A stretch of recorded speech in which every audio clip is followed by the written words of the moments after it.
SP Harikrishna Veerappan சம்பந்தப்பட்ட ஃபைல்களை புரட்டிட்டு இருக்காரு. அங்கிருந்த ஒரு குண்டு பல்பின் வெளிச்சத்தில் தீவிரமா விவாதிச்சுட்டு இருக்காங்க. இப்படி அந்த அம்பாஸ்டர் கார் காட்டோடைய எல்லையை டச் பண்ணும்போது வீரப்பன் எப்பவுமே தன்னுடைய தலை தூக்கி பார்க்குறாரு அப்படின்னா அவருடைய துப்பாக்கி முனையும் அந்த இடத்த நோக்கி பார்த்துட்டு இருக்கும்.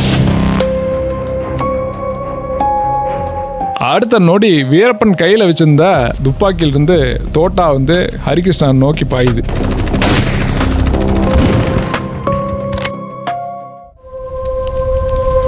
வீரப்பன் உண்மாய் கதைகள். ஆசாரி குருநாதன் மறைவுக்கு அப்புறம் வீரப்பன் தன்னுடைய ஆயுத பலத்தை பெருக்கிறதுக்கு எப்படி காடுகள்ல இருந்து சுமார் 7 கிலோமீட்டர் தொலைவில் இருக்கக்கூடிய ராமாவரம் போலீஸ் ஸ்டேஷனை அட்டாக் பண்ணாரு, அங்க இருக்கக்கூடிய ஆயுதங்களை எடுத்தாரா இல்லையா, எதிர்த்தரப்புல இருந்து எப்படி தாக்குதல் நடந்தது, இப்படி ராமாவரம் போலீஸ் ஸ்டேஷன் அட்டாக் பத்தி டீட்டெயிலான வீடியோவை போன வீடியோல நம்ம பதிவிட்டு இருக்கோம். பார்க்காதவங்க ஐ பட்டன்ல கொடுக்குறேன், கிளிக் பண்ணி பாருங்க. இதன் தொடர்ச்சியா அடுத்த பெரிய தாக்குதலுக்கு தயாராயிட்டு இருந்தார் வீரப்பன். அவர் முன்பே சொல்லியிருந்த மாதிரி ஆசாரி குருநாதன் கொலைக்கு கண்டிப்பா பழிக்கு பழி வாங்கியே தீர்வேன் அப்படிங்கிற ஒரு வைராகியத்தில் இருந்தார். அதுக்கு மிக முக்கியமான காரணமா இருந்த சஹில் அகமதும் ஹரிகிருஷ்ணாவையும் எப்படி தன்னுடைய வலைக்குள்ள விழ வைக்கலாம் அப்படிங்கிறதுக்கு ஒரு திட்டத்தை தீட்டுறாரு. இந்த திட்டங்கள் அவருடைய மனதில் வரவடமா மாறிட்டு இருக்க அதே நேரத்தில் ஆசாரி குருநாதனை வளைச்சு பிடிச்சதுக்கு மிக முக்கியமான காரணமா இருந்தது நாகநாய்க்குங்கிற ஒரு நபர். அதே மாதிரியே போலீசாருக்கு ரகசிய தகவல்களை கமலா நாய்க் அப்படிங்கிற இன்னொரு நபரும் கொடுத்துட்டு இருந்தார். இந்த கமலா நாய்க் அப்படிங்கிறவரும் லம்பானியின சமூகத்தை சேர்ந்ததுனால காடுகளுக்குள்ள அடிக்கடி போயிட்டு வரத வழக்கமா வச்சிருந்தார். அப்படி போயிட்டு வரும்போது காடுகளுக்குள்ள போலீசாருடைய தகவல்களை வீரப்பனுக்கும் வீரப்பனுடைய தகவல்களை போலீசாருக்கும் இப்படி 2 பேத்துக்குமே தகவலை சொல்லக்கூடிய இன்ஃபார்மரா இருந்தாரு கமலா நாயக். காட்டோட ரகசிய பாதைகளை அக்குவேற ஆணிவேற தெரிஞ்சு வச்சிருந்த ஒரு நபரும் இருந்தாரு. போலீசார் இந்த கமலா நாயக்க ஒரு ஆச்சிருந்த ஒட்டனா பார்த்தாங்க. ஆனா போலீசாருக்கு கமலா நாயக் வீரப்பனுக்கும் தகவல் சொல்றது தெரியாது. அந்த காலகட்டத்தில் பலருமே போலீசாருக்கும் தகவல் சொல்லுவாங்க, வீரப்பனுக்கும் தகவல் சொல்லுவாங்க. இப்படி 2 பேத்துக்குமே தகவல் சொல்ற ஆளுகளா தான் இருந்தாங்க.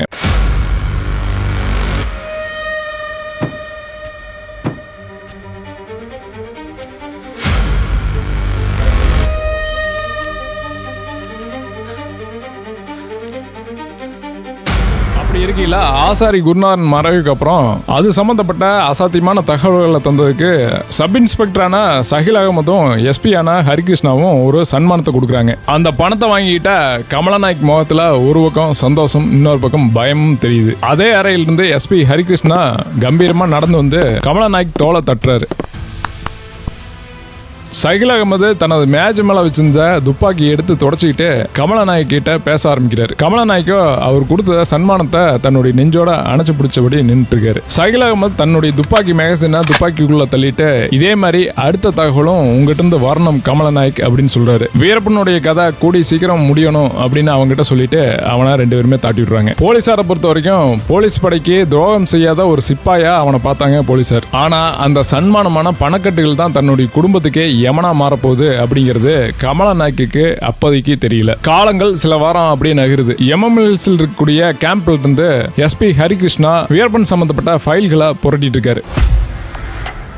அதே வேளையில எம்எம்எல்ஸ் எஸ்ஐயான சஹில் அகமது தனக்கு கீழ் இருக்கக்கூடிய போலீசாருக்கு ஒயர்லெஸ் மூலமா உத்தரவுகளை பிறப்பிச்சிட்டு இருக்காரு. இருவருமே தங்களுடைய தினசரி போலீஸ் பணிச்சுமையில தீவிரமா மூழ்கி போறாங்க. காட்டுல தற்காலிகமா ஒரு மர்மமான நிசப்தம் நிலவுது. குருநாதனுடைய வீழ்ச்சிக்கு அப்புறம் அதிரடி படை அவங்களுடைய வியூகத்துல ரொம்பவுமே தீவிரமா இருக்காங்க. ஹரிகிருஷ்ணாவும் சஹில் அகமதும் எல்லையோரமா இருக்கக்கூடிய பழங்குடி கிராமங்களின் கண்காணிப்பை தீவிரப்படுத்துறதுல பலமா மூழ்கி இருக்காங்க. அந்தந்த கிராமங்களின் கண்காணிப்பை பலப்படுத்துறதுக்கு என்னென்ன செய்யணுமோ அத்தனை வேலையிலையும் செஞ்சுட்டு இருக்காங்க. இப்படி போலீஸ் படை தன்னுடைய அடுத்த மூவ் என்ன அப்படிங்கறத யோசிச்சுட்டு இருந்த அதே நேரத்தில் காட்டின் இன்னொரு எல்லையில ஒரு மிகப்பெரிய பழிவாங்கல் ஆட்டத்துக்கு உண்டான ஸ்கிரிப்டுங்கிறது எழுதப்பட்டிருந்தது. அடர்ந்த காட்டுப்பகுதியில் இருக்கக்கூடிய கமலா நாயக்கின் குடிசையில் பலத்த காட்டின் காரணமா அதன் குடிசையினுடைய கூரைங்கிறது காத்துல ஆடிட்டு இருக்கு.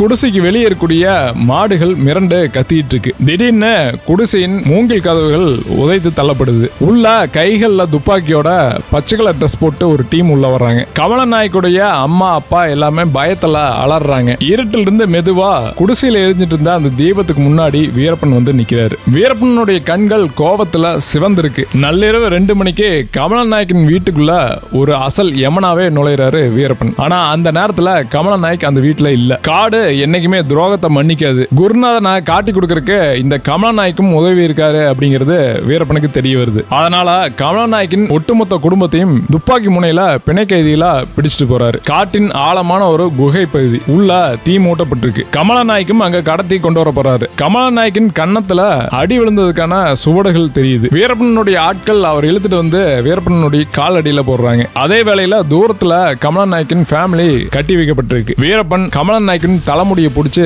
மேல எடுத்து நிறுத்துறாரு. நிறுத்திட்டு தன்னுடைய துப்பாக்கிய கமலநாயக்கின் நெஞ்சில வைக்கிறார். இந்த செயலை பார்த்த உடனே கமலநாயக்கு வேர்த்து விறுவிறுத்தது. பயத்தோடைய உச்சத்தில் இருக்காரு கமலநாயக். பயத்துல என்ன பேசன்னு தெரியாத கமலநாயக் கத்தி அழுகிறாரு. தனக்கும் தன்னுடைய குடும்பத்துக்கும் உயிர் பிச்சை வேணும் அப்படின்னு சொல்லி அங்க போராடுறாரு. வீரப்பன் கமலநாயக்கின் முகத்தை பார்த்து சோகமான அதே சமயத்துல ஒரு நமட்டுத்தனமான ஒரு சிரிப்பை சிரிக்கிறார். இப்படி தாண்டா என்னுடைய தம்பி குருநாதனும் செஞ்சிருப்பான். அவனை அநியாயமா கொல்றதுக்கு இப்படி பண்ணிட்டீங்களாடா அப்படின்னு சொல்லி அங்க கமலநாயக்க மிரட்டுறாரு. உன் குடும்பம் மொத்தமும் உசுரோடு இருக்கும்னா நான் சொல்றத துளி கூட பிசுறாம அப்படியே செய்யணும் அப்படின்னு சொல்லி மிரட்டுறாரு வீரப்பன். என்ன செய்வியா அப்படின்னு பார்த்து கேட்கும்போது கமலநாயக் எதா இருந்தாலும் செய்யற மனநிலையில் இருக்காரு. ஏன்னா தன்னையும் தன்னுடைய குடும்பத்தையும் காப்பாத்திக்க வேண்டிய அந்த மரண பயம்ங்கிறது அவருடைய முகத்துல நல்லாவே தெரியுது. செய்யறேன் அப்படிங்கிற மாதிரி தலையாட்டுறாரு. நான் சொல்ற பொய்ய அப்படியே போய் சஹில் அகமது இல்ல ஹரிகிருஷ்ணா கிட்டையும் 2 பேர்த்திட்ட யாரோ ஒருத்தர்கிட்ட நீ போய் அப்படியே சொல்ற அப்படின்னு தன்னுடைய துப்பாக்கியை கொஞ்சம் மெதுவா நகர்த்துறாரு. இப்ப தன்னுடைய குடும்பத்துக்காக போலீசாருக்கு ஒரு ஃபால்ஸ் இன்ஃபர்மேஷன் தர வேண்டிய கட்டாயத்தில் இருக்காரு கமலநாயக். அதே குகை வீரப்பன் மறுபடியும் துப்பாக்கி எடுத்து கமலநாயக்கின் தலையில வச்சு இத அப்படியே சொல்லணும், நல்லா கவனமா கேட்டுக்க அப்படின்னு சொல்றாரு. கமலநாயக்குடைய கண்கள் பயத்துல விரியுது. வீரப்பன் என்ன அந்த பொய்யான தகவல் அதை எப்படி சொல்லணும் அப்படிங்கறத கமலநாயக்கின் காதுகள்ல சொல்லிட்டு இருக்காரு. புரியுதாடா செய்வியா அப்படின்னு கேக்குறாரு. கமலநாயக் பேந்த முழிக்கிறாப்ல. அப்படி வீரப்பன் கமலநாயக்கு போட்ட கண்டிஷன் இதுதான். நீ நேரா அந்த சஹில் அகமதும் ஹரிகிருஷ்ணா கிட்டையும் போகணும். என்னுடைய தம்பி அர்ஜுனனும் குழந்தான்னு சொல்லக்கூடிய இன்னொருவரும் 2 பேர் மட்டும் 300 கிலோ யானை தந்தத்தை விற்கிறதுக்கு ஆட்களை தேடிட்டு இருக்காங்க. அன்னைக்கு குருநாதனை பிடிக்கிறதுக்கு என்ன பேராசையோட அவங்க வந்தாங்களோ அதே ஆசையோட அவங்கள வர வைக்கணும். இதுதான் வீரப்பனுடைய திட்டம். இப்படி குருநாதன் பாணியிலேயே ஒரு பேராசை தூண்டில ரெடி பண்றாரு வீரப்பன். ஆகஸ்ட் 13, 1992 எம்எம்எல் போலீஸ் முகாம். மாலை நேரம். பனி மெதுவா படர தொடங்கி இருந்த நேரம். முகாமுடைய வாசல்ல செக் போஸ்ட் காவலர்கள் நின்றுட்டு இருக்காங்க. தூரத்துல இருந்து கமலநாயக் தள்ளாடிட்டு உடம்பெல்லாம் நடுங்க வியர்த்து போய் எஸ்ஐ சஹில் அகமது ரூமை நோக்கி போறாரு. இப்ப கமலநாயக் முகத்துல பயமும் தன்னுடைய குடும்பத்தை எப்படியாவது காப்பாத்தினுங்கிற அந்த பதற்றமும் தெரியுது. கமலநாயக் எஸ்ஐ சஹில் அகமது பார்த்து, சார் அர்ஜுனா காட்டில் இருக்கான் சார், அவனுடைய தங்கத்தை விற்கணும்னு சொல்லி என்னை வந்து பாத்துக்கிறேன் அப்படின்னு பதற்றத்தோட சொல்றாரு. தன்னுடைய குடும்பத்தாரனுடைய உயிர்களை எப்படியாவது காப்பாத்தினுங்கிற வெறியில வீரப்பன் சொல்லி கொடுத்த கதைகளை ஒண்ணு விடாம ஒரு துளி மாறாம அப்படியே ஒப்பிக்கிறாரு கமலநாயக். இருந்தாலும் கமலநாயக்கோட பதட்டத்தை பார்த்து சஹில் அகமதுக்கு ஒரு சின்ன டவுட் வருது. எதுக்காக இவ்வளவு பதட்டமா இருக்குன்னு. அதுக்கு கமலநாயக் என்ன சொல்றாருன்னா, சார் என்னை தெரிஞ்சுக்குவாங்கன்னு நான் நினைச்சேன். ஆனா அவங்களுக்கு இங்க நடந்தது நான் தகவல் சொன்னது எதுவும் தெரியல. நாகநாயக் மேல கோவத்தில் இருக்காங்களே தவிர என் மேல அவங்களுக்கு சந்தேகம் வரல சார். ஆனா இங்க சந்தேகம் வந்துருமான்னு பதட்டம் ஆயிருச்சு அவங்க சொன்னேன். அதனால டக்குன்னு இது உங்ககிட்ட சொல்லிடலான்ட்டு ஒடியாந்துட்டேன் ஒரு விவாதத்துல. ஆனா இது எங்க அவங்களுக்கு தெரிஞ்சிருச்சு அப்படின்னா என் உயிருக்கே வேணா போயிருமுன்ட்டு அதுவும் பயமா இருக்கு சார். ஒரு பக்கம் சன்மானம் கிடைக்கும் அப்படிங்கறக்காக வந்து சொல்லிடலாம் அப்படிங்கறக்காக வந்துட்டேன். இப்படி வந்து சொல்லும் போது என்னுடைய உயிருக்கு ஆபத்து வந்துடும் அப்படிங்கிற பயம் இருக்கு. இதனால என்ன பண்றேன்னு எனக்கு தெரியல அப்படின்னு சொல்றாரு. இதை கேட்ட சஹில் அகமது ஒரு குழப்பம் இருக்கு. சரி ரைட்டு, நம்மளுடைய மேல் அதிகாரிகிட்ட இதை பத்தி சொல்லிடலான்ட்டு எஸ்பி ஆன சஹில் அகமது கிட்ட போன் பண்ணி இந்த தகவலை சொல்றாரு. அடுத்த ஓரிரு மணி நேரங்கள்ல ஹரிகிருஷ்ணாவும் எம்எம்எல்ஸ் கேம்புக்கு வந்துறாரு. 2 பேருமே மேஜை சுத்தி இருக்கக்கூடிய மேப்ல விரிக்கிறாங்க. அங்கிருந்த ஒரு குண்டு பல்பின் வெளிச்சத்துல தீவிரமா விவாதிச்சுட்டு இருக்காங்க. எஸ்பி ஹரிகிருஷ்ணாக்கு இது அதிரடி படைக்கு கிடைச்ச மிகப்பெரிய ஒரு வாய்ப்பா பாக்குறாரு. அதனால எதையும் யோசிக்காம அவசர அவசரமா ஒரு வியூகத்தை வகுக்கிறாங்க ரெண்டு பேருமே. ஆயுதப்படை யூனிஃபார்ம்ல போனோம்னா அர்ஜுனன் அலர்ட் ஆயிருவாரு, அதனால மாறு வேடத்துல போலாம் அப்படின்னு முடிவுக்கு வர்றாங்க. குருநாதனை பிடிக்க எப்படி மாறு வேடத்துல போனாங்களோ அதே மாதிரி மாறு வேடத்துல போலாம் சார் அப்படின்னு சஹில் அகமது ஐடியா தராரு. எஸ்பி ஹரிகிருஷ்ணாவும் உடனே அதுக்கு ஓகே சொல்றாரு. ஆனா இவங்க போடுற இந்த பிளான் வீரப்பன் ஆல்ரெடி கணிச்சு வச்சிருந்தாரு. ஆகஸ்ட் 14 தேதி 1992 காலையில 8 மணி ஒரு வெள்ளை கலர் அம்பாஸ்டர் கார் வந்து அந்த கேம்ப் முன்னாடி நிக்குது. இன்ஸ்பெக்டர் ராமையாவும் சில காவலர்களும் அந்த சீட்டை பிரிக்கிறாங்க. பிரிச்சு அதுக்கு கீழே தங்களுடைய நவீன ரக துப்பாக்கிகளை வைக்கிறாங்க. மறுபடியும் அதுக்கு மேல சீட்டை அசம்பிள் பண்ணிடுறாங்க. இப்படி ஆபரேஷனுக்கு தேவையான அத்தனை விஷயங்களும் ரகசியமா நடக்குது. ஏன்னா காட்டு எல்லையில யாரோ ஒருத்தர் வீரப்பனுடைய ஆட்கள் பார்த்துட்டாங்க அப்படின்னா அப்பயும் எந்த ஒரு சந்தேகம் வரக்கூடாது இல்லையா. துப்பாக்கி எல்லாம் கண்ணுக்கு தெரியாம மறைக்கப்பட்டிருந்தாலும் ஒரு ஆபத்து வந்தது அப்படின்னா டக்குன்னு எடுக்க முடியாத அளவுக்கு அது மறைக்கப்பட்டிருந்தது. விதி அவங்க ஆயுதங்களையே அவங்களுக்கே தூரமா வச்சிருந்த தருணம் அது. காலையில 9 மணி ஆயிருது. ஹரிகிருஷ்ணாவும் சஹில் அகமதும் தங்களுடைய கம்பீரமான காக்கி சட்டையை கழட்டிட்டு சாதாரண கைலி சட்டை இந்த மாதிரி சாதாரணமான மனிதர்கள் போல அவங்களுடைய உடைகளை போட்டுக்கிறாங்க. தலையில கிராமத்தால் மாதிரி தெரிஞ்சுக்கிறதுக்கு துண்டு எடுத்து தலையில கட்டிக்கிறாங்க. தந்தை வியாபாரி எப்படி இருப்பாங்களோ அதே மாதிரியே அவங்கள வடிவமைச்சிட்டு கிளம்ப ஆரம்பிக்கிறாங்க. கையில பண மூட்டை ஒண்ணு. இப்படி ரெடியான அவங்க கண்ணாடியில தங்களை பார்த்துட்டு ஒருத்தருக்கு ஒருத்தர் தலையை செஞ்சுக்கிறாங்க. அந்த அறையை விட்டு வெளியே வரும்போது அவங்க கூட பணியாற்றியவங்களுக்கு அவங்க அசல் தந்த வியாபாரிகள் போலவே தெரியுறாங்க. அவங்க முகத்துல இன்னைக்கு எப்படியும் வீரப்பன் சாம்ராஜ்யத்துக்கு ஒரு மிகப்பெரிய அடி உழு போகுது அப்படிங்கிற ஒரு மமதை இருக்கு. எஸ்பி ஹரிகிருஷ்ணா சஹில் அகமது கிட்ட ஒரு விஷயத்தை சொல்றாரு. நாளைக்கு ஆகஸ்ட் 5 இந்த சுதந்திர தினத்துல வீரப்பனுடைய உடல் இல்லாட்டி அவனுடைய தம்பியோட உடலை நம்ம இங்க கொண்டு வந்து வைக்கணும் அப்படின்னு சொல்லிட்டு கிளம்புறாங்க. காலையில 10 மணி ஆயிருது. எல்லாமே டீம் எல்லாம் அசம்பிள் பண்ணிட்டாங்க. எல்லாமே ரெடி பண்ணிட்டாங்க. 10 மணிக்கு அம்பாஸ்டர் காருங்கிறது கிளப்பப்படுது. அம்பாஸ்டர் காரை எஸ்பி ஹரிகிருஷ்ணாவே ஓட்ட சஹில் அகமது முன்னாடி சீட்ல பக்கத்திலேயே கொண்டுக்கிறார். அதே மாதிரி பின்னாடி 2 போலீசாருக்கு வந்துக்கிறாங்க. கான்ஸ்டபிள்களான அப்பாச்சியும் பெனுகோண்டாவும் பின்னாடி இருக்கையில அமர்றாங்க. அதே பின்ன இருக்கையில ரைட் சைட்ல கமலா நாயக் உட்கார வைக்கப்படுறாரு. ஏன்னா ஆல்ரெடி வீரப்பன் அங்கதான் உட்காந்து வர சொல்லிக்கிறார். அப்பதான் நீ இறங்கி ஓடுறதுக்கு சௌரியமா இருக்குன்னு சொல்லி தட்டி விட்டுக்கிறார். அதே சமயத்துல போலீசார்கிட்ட என்ன சொல்ற அப்படின்னா, நான் அங்க உட்கார்ந்தா தான் அவங்களுக்கு சிக்னல் கிடைக்கும், நான் அப்பதான் அவங்கள பார்க்க முடியும், அதனால நான் அந்த பக்கம் உட்காந்துக்கிறேன் சார்னு சொல்லிட்டு நீ அந்த பக்கம் உட்காந்துக்கிறேன்னு சொல்லி அவங்களுக்கு அப்பதான் சந்தேகம் வராது அப்படின்னு சொல்லி தாட்டி விட்டு இருந்தாரு. அதே மாதிரி சொன்னதுனால அவரை அந்த பக்கம் உட்கார வச்சிருந்தாங்க. சரியா 10:30க்கு கார் கிளப்பப்பட்டு நகர தொடங்குது. என்னதான் காலையில 10:30 இருந்தாலும் பனிமூட்டங்கிறது காலையில 6 மணி மாதிரி மிஸ்டுங்கிறது இருந்தது. காரோட பின்னிருக்கையில் உட்கார்ந்த கமலா நாய்க்கு நெஞ்சு பதட்டத்துல அடிச்சுக்குது. ஏன்னா தான் கூட்டிட்டு போறது அர்ஜுனகிட்ட இல்ல அசல் எமங்கிட்ட அப்படிங்கிறது அப்போதைக்கு கமலா நாய்க்கு மட்டும்தான் தெரியும். போற வழியிலேயே ஒரு 30 பேர் கொண்ட அதிரடிப்படை ஒரு லாரியில ரெடியா இருக்காங்க. அவங்களையும் இந்த ஆபரேஷனுக்காக தயார் செஞ்சு வச்சிருந்தாரு ஹரிகிருஷ்ணா. கார் முன்னாடி போக ஒரு 100 மீட்டர் இடைவெளி விட்டு 100ல இருந்து 150 மீட்டர் இடைவெளி விட்டு நீங்க வாங்க, வரும்போது நீங்க போலீஸ் மாதிரி வர வேண்டாம், நார்மலா எதுவுமே தெரியாத மாதிரி எல்லாம் மறைப்பு போட்டு ஒரு நார்மல் வண்டி போச்சுன்னா எப்படி வருமோ அப்படி மறைஞ்சு வாங்க அப்படிங்கிற ஒரு கட்டளையோட ஹரிகிருஷ்ணா தன்னுடைய வண்டியை முன்னாடி விடுறாரு. இப்படி அந்த அம்பாஸ்டர் கார் காட்டோடைய எல்லைய டச் பண்ணும்போது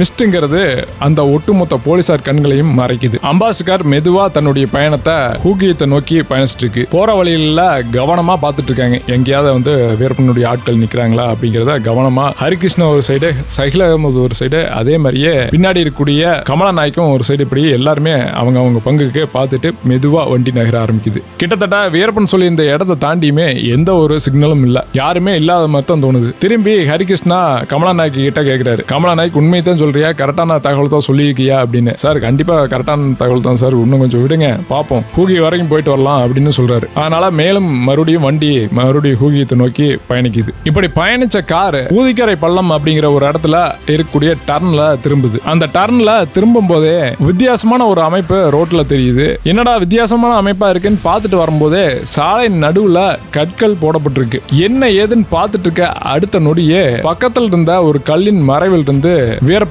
தலை தூக்கி பார்க்கிறாரு. வீரப்பன் தலை தூக்கி பார்க்கறக்கும் டிரைவர் சீட்ல இருந்து ஹரிகிருஷ்ணா தலை தூக்கி பார்க்கறக்கும் ரெண்டுக்குமான நேரம்ங்கிறது ஒரே நேரம். வீரப்பன் எப்பவுமே தன்னுடைய தலை தூக்கி பார்க்கிறார் அப்படின்னா அவருடைய துப்பாக்கி முனையும் அந்த இடத்தை நோக்கி பார்த்துட்டு இருக்கும்.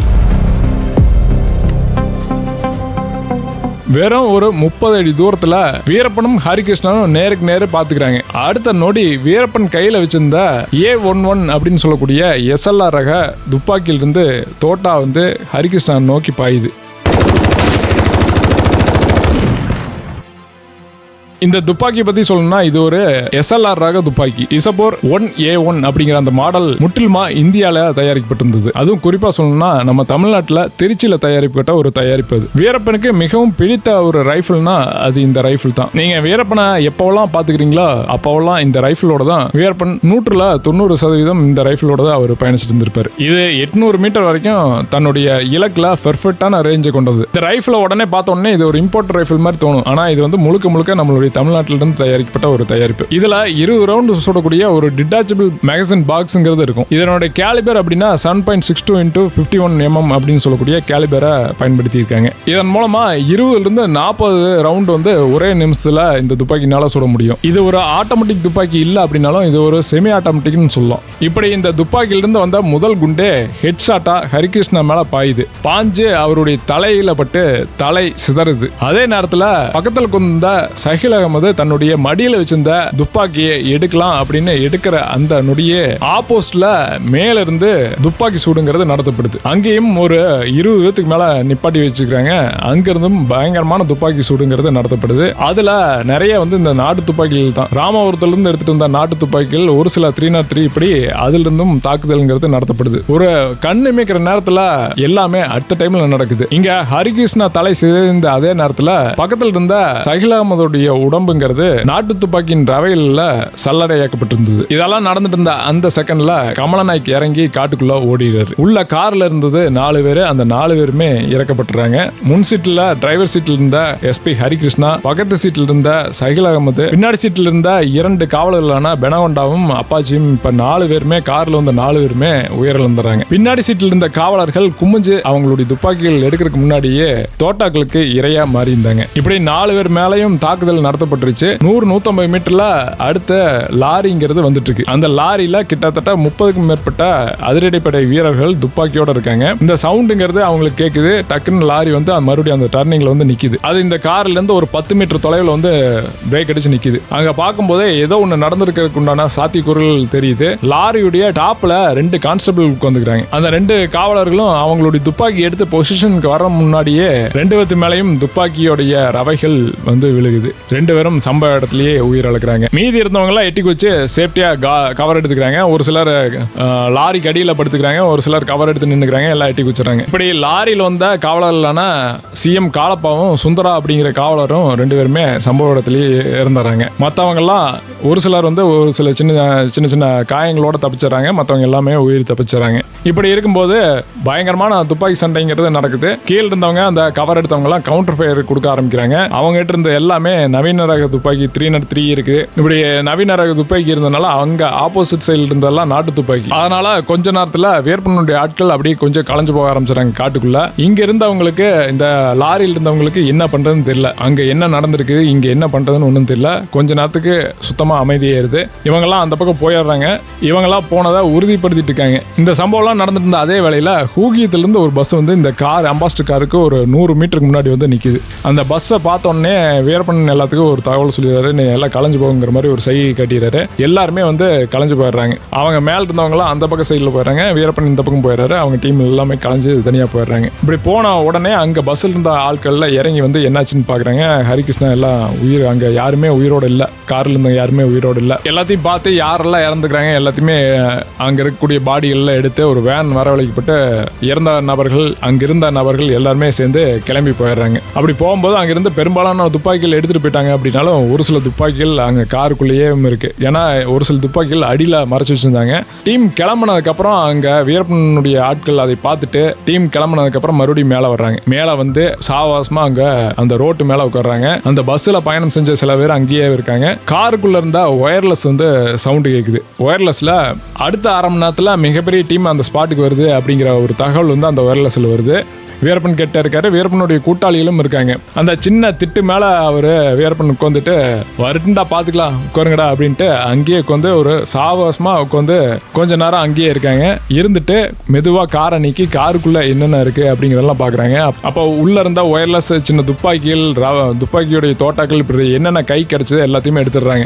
இப்படி அங்க அப்போதைக்கு என்ன கிடைச்சதோ எடுத்துட்டு அங்கேயே ஒரு அரை மணி நேரம் சாவசமா உட்காந்துட்டு எல்லாம் நார்மலா பேசிட்டு அதுக்கப்புறம் தான் கிளம்பி போறாங்க. இதையே அந்த பஸ்ஸில் இந்த பயணிகள் நிறைய பேர் பார்த்துக்கிறாங்க. இப்பவும் அந்த சம்பவத்தை நிறைய பேர் வந்து நினைவு கூறுறாங்க. ஒயர்லெஸ்ல அடுத்த அரை மணி நேரத்தில் அங்கே மிகப்பெரிய டீம் தாக்குதலுக்கு வர்றாங்க அப்படின்னு அந்த ஒயர்லெஸ்ல தெரிஞ்சாலும் கோவிந்தனை பார்த்து வரட்டும் கோவிந்தா பார்த்துக்கலாம் அப்படின்னு வீரப்பன் சொன்னதா அங்க இருக்கக்கூடியவங்க சொல்றாங்க. எந்தவித பதட்டமும் வீரப்பன் முகத்துல இல்லை அப்படிங்கிறத பதிவு பண்றாங்க. அதே மாதிரி அவங்க நாங்க யாருமே உங்களுக்கு எந்த ஒரு இடைஞ்சலும் பண்ண மாட்டோம், நீங்க தைரியமா இருங்கப்பா அப்படின்னு சொன்னதாகவும் தகவல் சொல்றாங்க.